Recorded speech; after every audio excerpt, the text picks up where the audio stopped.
everyone, welcome back to Sunny Live Shine. Thank you so much guys for tuning in. I'm here to update you of what's going to happen on Generation The Legacy from the 3rd to the 7th of August 2026 on Monday. Fikile is convinced that Jack and Kumo can finally turn over a new leaf. Jack collects from Kumo, but the price for saving Kamo's life is a heavy one to pay. Lucy and Ausnogwazi are bailed out, but can their relationship survive? Dando blows his cover to Sam on Tuesday. G-Wagon proves that he is there for Lucy. Jack tried to get Fikile on board with his extortion plan. Lucy gets over her own bitterness and asks Jack's advice. Katlego tells Kamo to come back to London and leave the Morocco chaos behind him on Wednesday.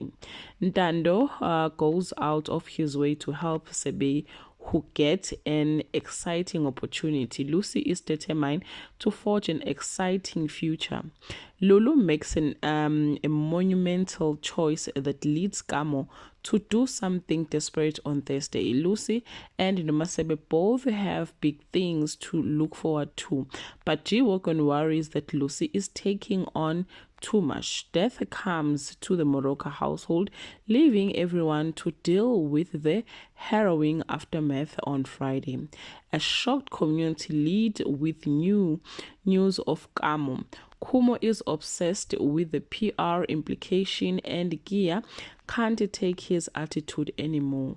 Lucy takes her mind off her looming treatment by organizing a Women's Day event. Ntando wants to model Lucy's t-shirt and convinces Sebe to do it with him. Well guys, that's all I have for today. You can leave your comment below and share your opinion. Bye.